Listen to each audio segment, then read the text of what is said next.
am Lily. Today I'm going to read you the story The Beast and the Bethany, the Big Feed. Today I'm going to read you the page from 65 to 74. Let's read it. The Big Feed.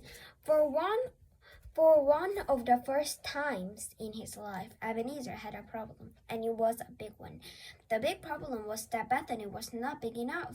If he wanted to keep living his charmed, wrinkling-free life, then he had to find a way of putting meat on her bones as quickly as possible.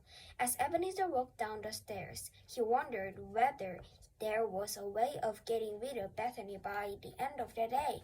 He thought of a few ideas, but none of them were really winners. His first thought was that he should sneak into the hospital, steal some needles, and inject several packets of chocolate biscuits into Bethany. It looked like it was going to be a solid plan, right up until the moment Ebenezer remembered that he was squeamish around any sort of medical equipment. His next idea also looked like it was going to be a smasher.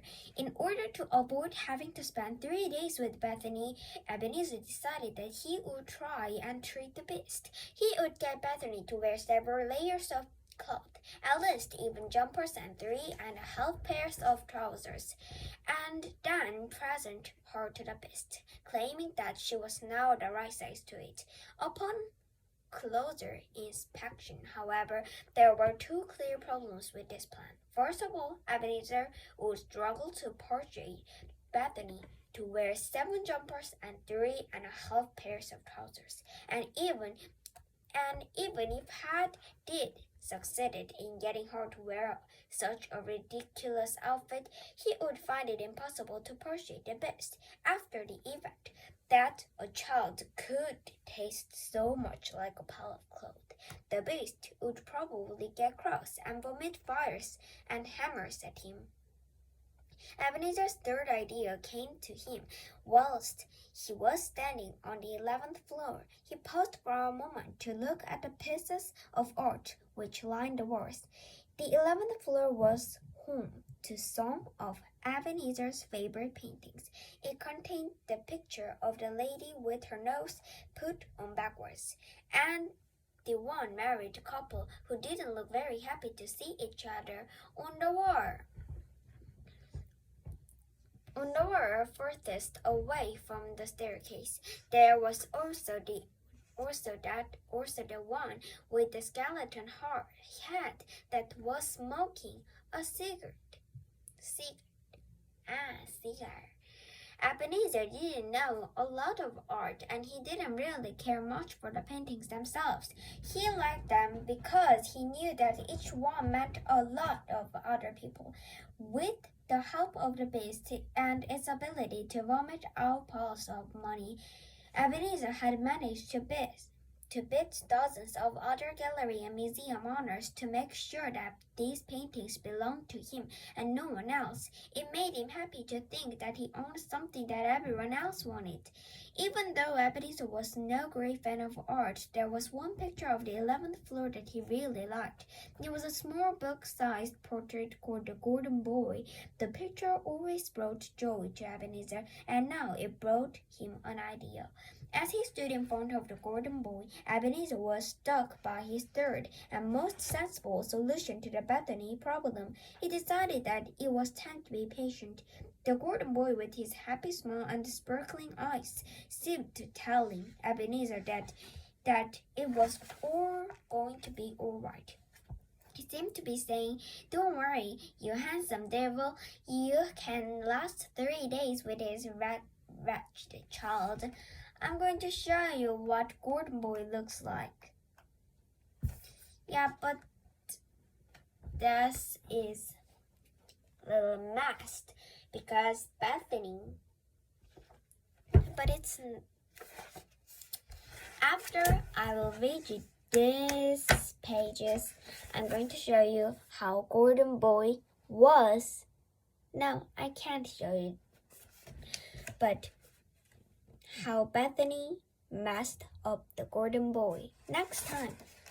I think it will be tomorrow.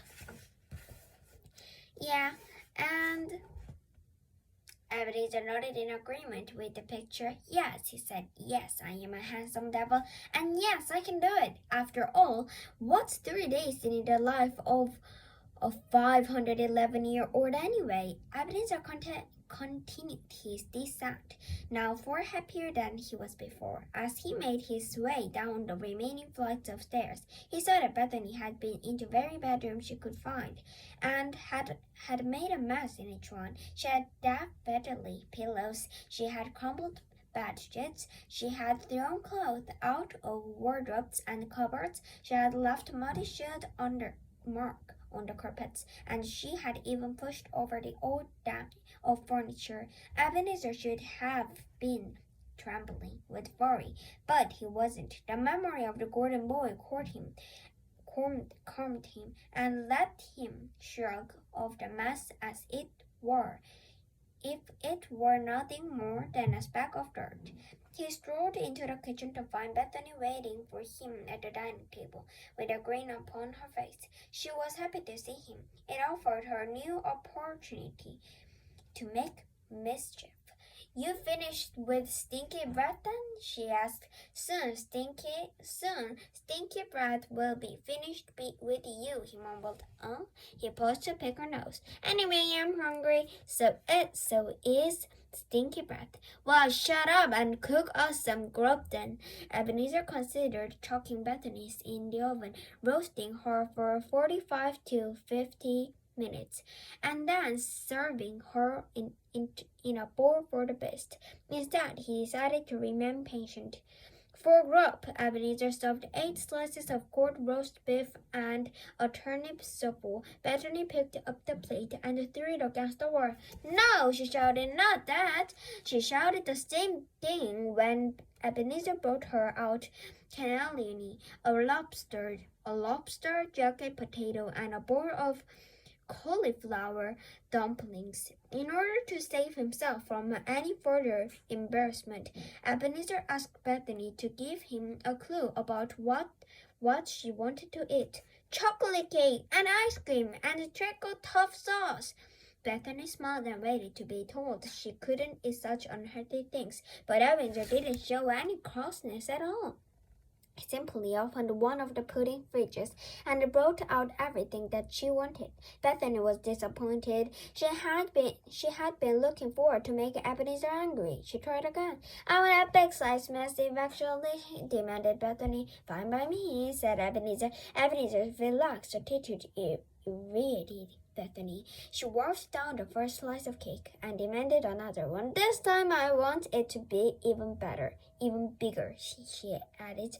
And so Ebenezer cut another slice, an even bigger one. She served it with a larger dollop of vanilla ice cream and squirted a more substantial squirt of treacle tough sauce on top. This made Bethany suspicious. I know what you're doing. You're trying to trick me, she said after she finished her second slice. You're trying to make me think that you don't care. Well, it don't work. I'm not going to let you win, and I'm never ever gonna stop wanting cake. Give me another one. Ebenezer cut her another one. It quickly disappeared down Bethany's throat. Another one. Ebenezer cut another one. And another one. Ebenezer cut another one, and another one. Hold on, I will have to fetch more cake, said Ebenezer. Ebenezer was worried that Bethany was eating so much food and it made his job a lot easier. At this rate, she would be the size of a small cottage by midnight. Suddenly, for Ebenezer, Bethany's stomach made a noise, and the noise it made was not a happy one. It was the sort of noise which a stomach makes after it's been forced to digest a whole chocolate cake within the space of 5 minutes. The noise was high-pitched with a groan. It was as Bethany's stomach was screaming at her to stop. No, like literally, actually no, shouted at Bethany as Ebenezer started to cut fresh slices the new cake. Please no, I thought you said you were never going to stop eating cake, asked Ebenezer. He finished cutting the slice. He plopped half a tub of ice cream next to it and squirted the rest of the tough sauce on top. You're not going to let me win, are you? He asked. In response to the challenge, Bethany picked up her cake with fork. With a shaking hand, she helped herself to a forkful and lifted it up to her face. She frowned with concentration as she tried to open her mouth. Come on, then, get on with it, said Ebenezer after a few seconds. Or are you going to admit defeat tonight? Bethany screwed her eyes shut and shoved the cake into her mouth. The cake, oozing with sticky sweetness, slithered through down her throat and into her stomach. Ow, said Bethany. She clutched her stomach as it made another high-pitched groan. I can't do it. I can't eat anymore. Ebenezer didn't know how to feel. He was disappointed that Bethany had stopped eating. However, he was also delighted to have beaten her at something. You were a weakling, he said to her. I'm going to have the cake here so you remember how pathetic you are. Ebenezer walked out of the kitchen, put on his third-best coat, and headed towards the door. What are you doing? Bethany shouted after him. Going to the movies. There's a new superhero one out. I like movies, he said. Do you? How interesting. It's a shame that I don't go to the movies with weaklings. Ebenezer slammed the door on his way out. It felt good to give Bethany a taste of her own medicine. Bye!